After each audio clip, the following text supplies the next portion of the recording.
নমস্কাৰ ষষ্ঠ শ্ৰেণীৰ ছাত্ৰ ছাত্ৰীসকল আজি তোমালোকৰ এটা ইংৰাজী বিষয়ৰ লেসন নম্বৰ 11 পাঠ এটা আগবঢ়াবলৈ লৈছো তোমালোকে কিতাপৰ 37 পেজ খুলি লোৱা আৰু তাত এটা পাঠ দিছে ইন্টেলিজেন্স ইজ মেজাৰ্ড আজি আমি ইন্টেলিজেন্স ইজ মেজাৰ্ড এই পাঠটোই আলোচনা কৰিবলৈ লৈছো ইন্টেলিজেন্স মানে হৈছে বুদ্ধিমত্তা বা বুদ্ধি আৰু মেজাৰ্ড মানে হৈছে তাক গণনা কৰা বা হিসাব কৰা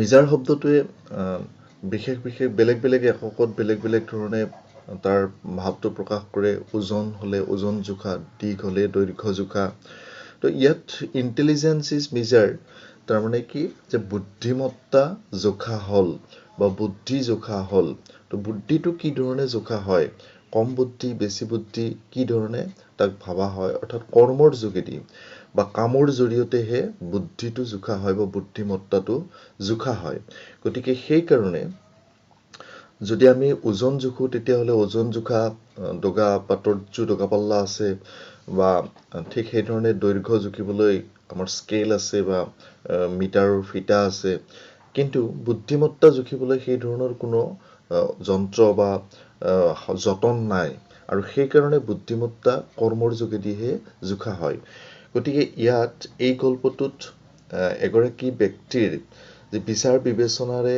কৰা কাম আৰু সেই কামৰ যেটো জোখ সেই জোখটোকে ইন্টেলিজেন্স ইজ মেজাৰ্ড অৰ্থাৎ বুদ্ধিমত্তাৰ জোখ বুলি কোৱা হৈছে বা বুদ্ধিমত্তা জোখা হল বুলি কোৱা হৈছে মেজাৰ শব্দটো ইয়াত পাষ্ট পাৰ্টিচিপল ৰূপত ব্যৱহাৰ হৈছে ইন্টেলিজেন্স ইজ মেজাৰ্ড বুদ্ধিমত্তা জোখা হল এই অৰ্থতে ইয়াত কথাটো প্ৰকাশ হৈছে এতিয়া আহা আমি পাঠটোৰ কথা আলোচনা কৰো আৰু পাঠটো আলোচনা কৰি যাওঁতে যদি যিবিলাক শব্দ ব্যৱহাৰ বা শব্দবিলাক তোমালোকৰ নজনা থাকে কিছু কঠিন শব্দ আছে সেই শব্দবিলাকৰ যেটো অৰ্থ আৰু উচ্চাৰণটো লগতে তোমালোকে কি কৰিবা বহিত লিখি যাবা It said that the biggest achievement can be made with wisdom and discretion.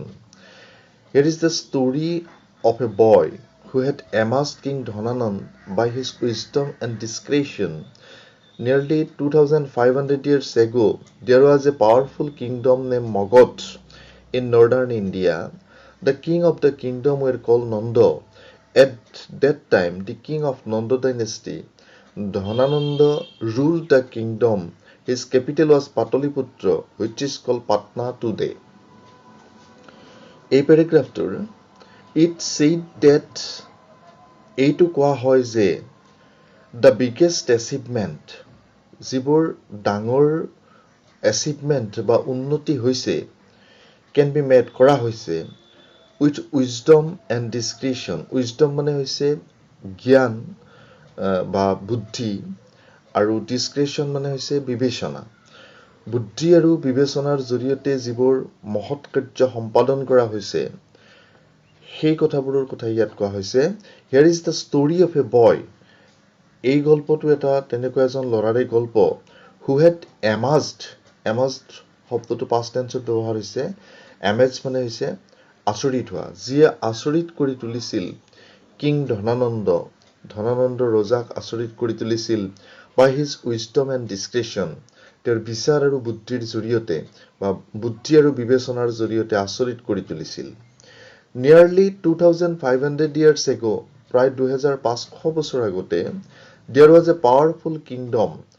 এখন শক্তিশালী ৰাজ্য আছিল পাৱাৰফুল মানে শক্তিশালী বা ক্ষমতাশালী আৰু কিংডম মানে ৰাজ্য এখন শক্তিশালী ৰাজ্য আছিল named Magadha যাৰ নাম আছিল Magadha in northern India যেটো উত্তৰ ভাৰতৰ ৰাজ্য আছিল The king of this kingdom were called Nanda আৰু সেই ৰাজ্যৰ ৰজাবিলাকক নন্দ ৰজা বুলি কোৱা হৈছিল At that time হে সময়ত the king of Nanda dynasty মানে হৈছে বংশ নন্দ বংশৰ ৰজা ধনানন্দ ruled the kingdom ধনানন্দই ৰাজ্যখনত শাসন কৰিছিল ruled মানে হৈছে শাসন কৰিছিল past tense rule মানে নিয়ম হয় ইয়াত ruled শব্দটোৱে শাসন কৰিছিল বুজাইছে সেই সময়ত নন্দবংশৰ ৰজা ধনানন্দই সেই ৰাজ্যখনত শাসন কৰিছিল। His capital was Pataliputra. Capital মানে ৰাজধানী, তোমালোকে জানাই। আৰু তেওঁৰ ৰাজধানীখনৰ নাম আছিলে Pataliputra, which is called Patna today, যাক আজিকালি পাটনা বুলি কোৱা হয়। পাটনা কোন ৰাজ্যৰ ৰাজধানী তোমালোকে জানাই। তো বিহাৰৰ ৰাজধানী হৈছে পাটনা, আৰু সেই পাটনাকে সেই সময়ত পাটলিপুত্ৰ বুলি কোৱা হৈছিলে, আৰু পাটলিপুত্ৰ আছিলে মগধৰ ৰাজধানী। তাৰ পিছৰ পেৰাগ্ৰাফটো, Nanda kings has established a vast empire by conquering far off kingdom. They had an army of brave men. The government treasury was filled with wealth. They lacked nothing. Therefore, rulers of near and distant kingdom acknowledged their supremacy. Nanda kings had established, Nanda ৰজাই স্থাপন কৰিছিল, establish মানে স্থাপন কৰা, ইয়াত past tense হৈছে, a vast মানে বিশাল, আৰু empire মানে হৈছে সাম্ৰাজ্য। নন্দ ৰজাই এখন বিশাল সাম্ৰাজ্য স্থাপন কৰিছিল by conquering far off kingdom, দূৰ ওচৰৰ আৰু দূৰৰ সকলো ৰাজ্যবোৰ নিজৰ বহতীয়া কৰি, conquering মানে অধীন কৰা, নিজৰ অধীন কৰি কি কৰিছিল, তেওঁ এখন বিশাল ৰাজ্য স্থাপন কৰিছিল। They had an army of brave men. তেওঁলোকৰ এটা সাহসী মানুহৰ দ্বাৰা গঠিত সৈন্যদল আছিল। আৰ্মি মানে সৈন্যদল, আৰু ব্ৰেভ মেন সাহসী মানুহ, মেন MEN বহুবচন বুজোৱা হৈছে ইয়াতে। The government treasury, চৰকাৰী যি ভঁৰাল, ট্ৰেজাৰী মানে হৈছে ভঁৰাল, ৰাজ ভঁৰাল বুলি যাক কোৱা হয়, চৰকাৰী যি ভঁৰাল was filled পৰিপূৰ্ণ হৈ আছিল, ফিল মানে ভৰ্তি হৈ থকা, with wealth মানে ধন সম্পদ, ধন সম্পদৰে পৰিপূৰ্ণ হৈ আছিল। They lacked nothing, lacked মানে অভাৱ, তেওঁলোকৰ একোৰেই অভাৱ নাছিল, lack শব্দটো past tenseত ব্যৱহাৰ হৈছে। Therefore গতিকে ruler of near and distant kingdom, rulers মানে হৈছে শাসনকৰ্তাবোৰ, near মানে কাষৰ, and distant মানে দূৰৰ আৰু ওচৰৰ শাসনকৰ্তাবোৰ, ৰাজ্যৰ, kingdoms মানে ৰাজ্যৰ শাসনকৰ্তাবোৰ, acknowledged স্বীকাৰ কৰিছিল, স্বীকাৰ কৰা মানে ইয়াত তালব্য শৈবস্য স্বীকাৰ কৰা, অৰ্থাৎ মানি লোৱা বুজোৱা হৈছে। Their supremacy মানে হৈছে তেওঁলোকৰ যিটো ক্ষমতা বা শক্তি, বা তেওঁলোক যে শ্ৰেষ্ঠ, সেই শ্ৰেষ্ঠত্ব অন্যান্য ৰাজ্যসকলে স্বীকাৰ কৰিছিল বা মানি লৈছিল। In Pataliputra, the capital of Magad, there were very rich people, but a section in the society was poor. Among these poor people, a maid servant named Mura lived. She was deputed to look after the golden peacock in the royal palace. She supported herself and her child Chandragupta with whatever she got for this work. In Pataliputra, এই পাটলিপুত্ৰত কি হৈছিল, the capital of Magad, মগধৰ ৰাজধানী, there were very rich people, তাত বেছিখিনি মানুহেই ধনী মানুহ বা সম্ভ্ৰান্ত মানুহ আছিল। But কিন্তু a section in the society, section মানে অংশ, সমাজৰ এটা অংশ বা এটা ভাগ, was poor, দুখীয়া আছিল। Among these poor people, এই দুখীয়া লোকসকলৰ মাজতে a maid servant, এগৰাকী আনৰ ঘৰত কাম কৰি খোৱা তিৰোতা, যাক maid servant বুলি কোৱা হয়, named Mura, যাৰ নাম আছিলে মুৰা, lived, তেখেতেও তাত বাস কৰিছিল। She was deputed, তেখেতক নিয়োগ কৰা হৈছিল, deputed মানে নিয়োগ কৰা বা দায়িত্ব দিয়া, তেখেতক নিয়োগ কৰা হৈছিল বা দায়িত্ব দিয়া হৈছিল to look after টো এটা বাক্যাংশ, দুটা শব্দ লগ হৈ look আৰু after একেলগ হৈ অৰ্থ প্ৰকাশ হৈছে, look after মানে চোৱা চিতা কৰা, তেওঁলোকক চোৱা চিতা কৰাৰ দায়িত্ব দিয়া হৈছিল the golden peacock in the royal palace, golden peacock সোণালী ৰঙৰ মৰা চৰাই, ময়ূৰ চৰাই বুলি আমি যাক কওঁ, the golden peacock সোণালী ৰঙৰ এই মৰা চৰাইকেইটাৰ বা ময়ূৰ চৰাইকেইটাৰ ৰাজ অট্টালিকা, ৰয়েল পেলেচ মানে হৈছে ৰাজ অট্টালিকাত থকা এই সোণালী ৰঙৰ ময়ূৰ চৰাইকেইটাৰ চোৱা চিতাৰ দায়িত্ব দিয়া হৈছিল। She supported herself. Supported মানে সমৰ্থন কৰা, তাই নিজৰ ওপৰতেই চলিছিল, herself তাই নিজে নিজে, and her child চন্দ্ৰগুপ্ত, আৰু লগতে তাইৰ কেঁচুৱা বা শিশু চন্দ্ৰগুপ্ত লগত আছিল, with whatever she got for this work, এই কামৰ বাবে যিখিনি পাইছিল, যিখিনি তেওঁ মাননি পাইছিল, সেইখিনিৰেই তেওঁ চলিছিল। whatever যিমানখিনি মজুৰি পাইছিল সেইখিনিৰেই চলিছিল।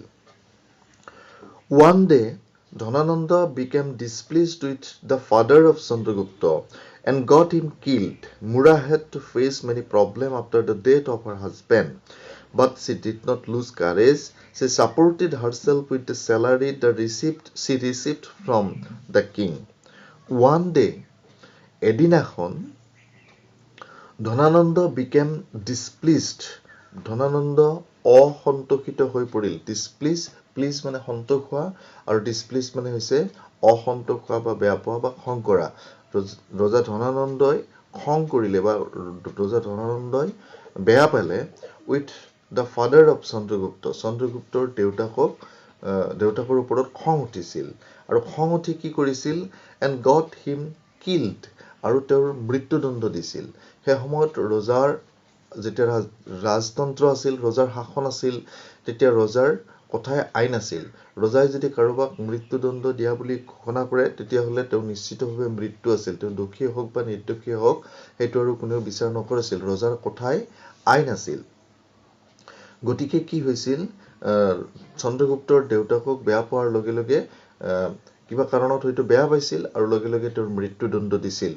মুৰা had to face many problems. মুৰা আছিল চন্দ্ৰগুপ্তৰ মাক, আৰু যেতিয়া দেউতাকৰ মৃত্যু হ'ল, মুৰাই বহুতো সমস্যাৰ সন্মুখীন হ'বলগীয়া হ'ল after the death of her husband. Husband মানে গিৰিয়েকৰ মৃত্যুৰ পিছত মুৰাই যথেষ্ট অসুবিধাৰে চলিবলগীয়া হ'ল বা বহুত সমস্যাৰ সন্মুখীন হ'বলগীয়া হ'ল। বাট she did not lose courage. কিন্তু তথাপিও তাই সাহস হেৰুওৱা নাছিল। লুজ মানে হেৰুওৱা, আৰু কাৰেজ মানে হৈছে সাহস। তথাপিও তাই সাহস হেৰুওৱা নাছিল। She supported herself with the salary she received from the king. ৰজাৰ পৰা যিখিনি সামান্য পৰিমাণৰ তাই মাননি পাইছিল, চেলাৰী পাইছিল, দৰমহা পাইছিল, এইখিনিৰেই তাই চলি গৈছিল। Several years passed. Chandragupta had now become 5 years old. He was growing up, and so was his power of reasoning. Several years passed. কিছু বছৰ এই ধৰণে পাৰ হ'ল। Several years কেইবছৰমান বা কিছু বছৰ পাৰ হ'ল। Chandragupta had now become 5 years old. এতিয়া চন্দ্ৰগুপ্তৰ বয়স 5 বছৰ হৈছে। He was growing up. সি লাহে লাহে ডাঙৰ হৈ আহিছে। Growing up মানে ডাঙৰ হৈ আহা। And so was his power of reasoning. এতিয়া সি যুক্তিৰে কথাবোৰ বুজিব পৰা হৈছে। Reasoning মানে যুক্তি, reason মানে যুক্তি বা জুকিয়াই চাব পৰা হৈছে। পাৱাৰ মানে ক্ষমতা, এনেকুৱা ক্ষমতা হৈছে। মুৰাই ভাবিলে, it is better to give my son to someone than to let him starve. Starve মানে হৈছে ভোকত বেছি ভোকত মৃত্যুবৰণ কৰা বা দুৰ্ভিক্ষ, starve বুলি কোৱা হয়। It is better to give my son, পুত্ৰজনক এতিয়া দি দিয়া, to someone, কোনোবা এজনক দি দিয়া, অৰ্থাৎ ভোকত মৰাতকৈ ল'ৰাজনক কোনোবাক দি দিয়াটোৱেই শ্ৰেষ্ঠ বুলি ভাবিছিল। At least অৱশেষত he will get food to his content. অন্ততঃ পেট ভৰাই দুমুঠি ভাত খাবলৈতো পাব কমচে কম। কণ্টেণ্ট মানে আচলতে পাত্ৰ, ইয়াত পেট ভৰাই ভাত খোৱা বুজাইছে। গতিকে at least he will get food to his content. অন্ততঃ পেট ভৰাই দুমুঠি ভাত খাবলৈতো পাব। Emperor Dhanananda was very fond of hunting. He used to go to the forest to hunt lion, deer, etc. So he had kept hundreds of hunters in his court. They used to go with him to the forest, making herself hard-hearted. Mura gave her dear son to a hunter. She thought that by living with the hunter, he would learn the trick of hunting and would become a good hunter while growing young. Then she would take her brave son to the king, who would give him a good job. Then her old age was passed happily.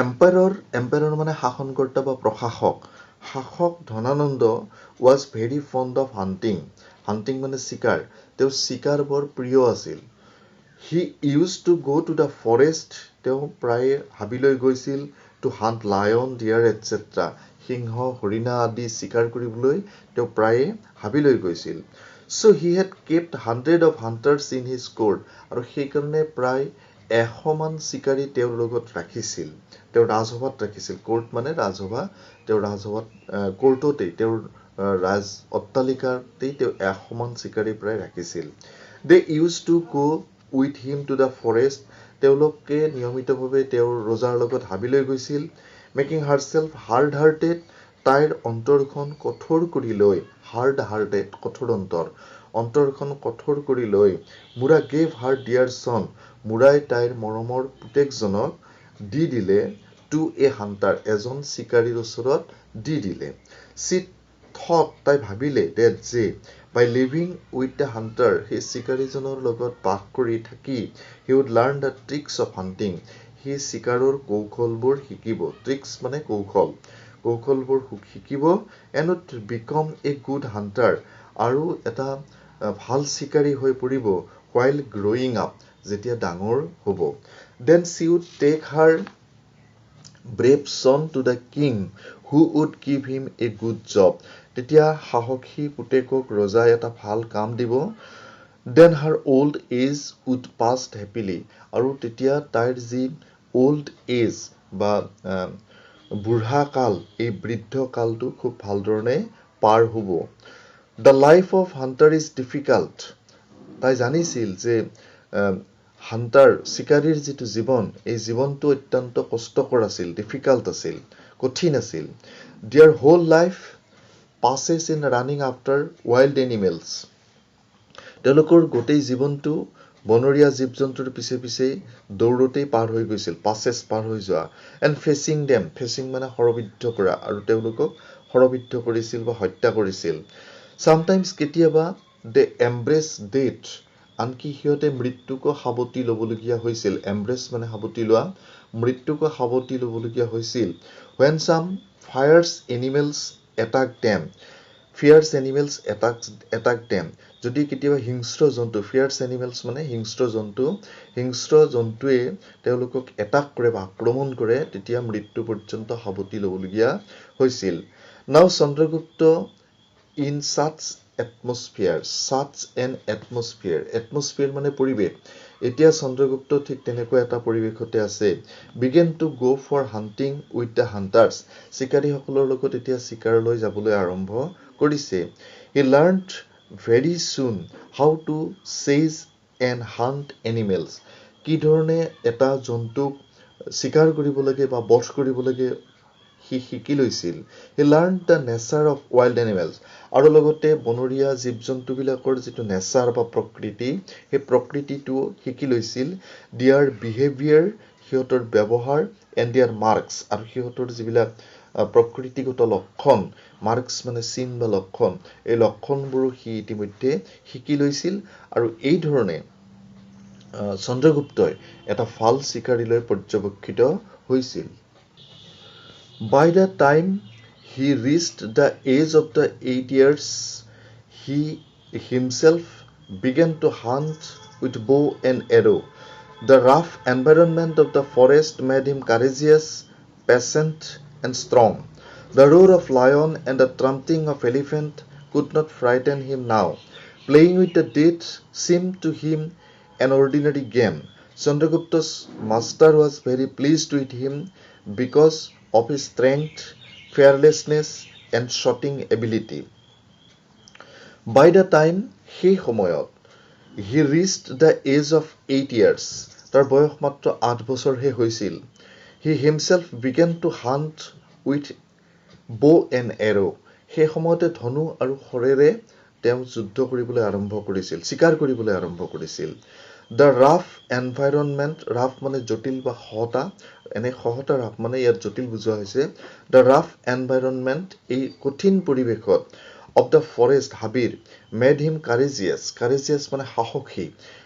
হাবিৰ এই জটিল পৰিৱেশে তেওঁক সাহসী কৰি তুলিছিল, patient আত্মবিশ্বাসী কৰি তুলিছিল এণ্ড ষ্ট্ৰং আৰু শক্তিশালী কৰি তুলিছিল দ্য ৰোৰ অফ লায়নছ সিংহৰ যিটো গুজুৰণি ৰোৰ মানে গুজুৰণি এণ্ড দ্য ট্ৰাম্পটিং অফ এলিফেণ্টছ আৰু হাতীৰ চিঞৰটোক ট্ৰাম্পটিং বুলি কোৱা হয় ট্ৰাম্পটিং অফ এলিফেণ্টছ হাতীৰ চিঞৰ কুড নট ফ্ৰাইটেন হিম নাও তাক আৰু এতিয়া ভয় খুৱাব নোৱাৰে প্লেয়িং উইথ দ্য ডেথ মৃত্যুৰ সৈতে যিটো খেল seemed to him an ordinary game তাৰ বাবে এতিয়া সেইটো এটা সাধাৰণ খেলত পৰিণত হৈছে অৰ্ডিনাৰী মানে সাধাৰণ চন্দ্ৰগুপ্তছ master was very pleased with him চন্দ্ৰগুপ্তৰ যিগৰাকী মাষ্টাৰ আছিলে তেওঁৰ যি গৰাকী আছিলে সেই গৰাকীকো তেওঁৰ লগত অতি সুপ্ৰসন্ন আছিলে বা তেওঁক বহুত ভাল পাইছিলে বিকজ অফ হিজ ষ্ট্ৰেংথ কাৰণ তাৰ যিটো শক্তি আছিলে ফেয়াৰলেছনেছ নিৰ্ভয়তা আছিলে এণ্ড শ্বটিং এবিলিটি আৰু শৰ নিক্ষেপ কৰা যিটো পাৰদৰ্শিতা সেই পাৰদৰ্শিতাৰ বাবে তাক ভাল পাইছিলে one day he came to know' that এদিনাখন সি জানিব পাৰিছিল যে there was a strange lion in the court of ধনানন্দৰ ৰাজসভাত এটা অদ্ভুত ধৰণৰ সিংহ ওলাইছে It was very fierce and dangerous.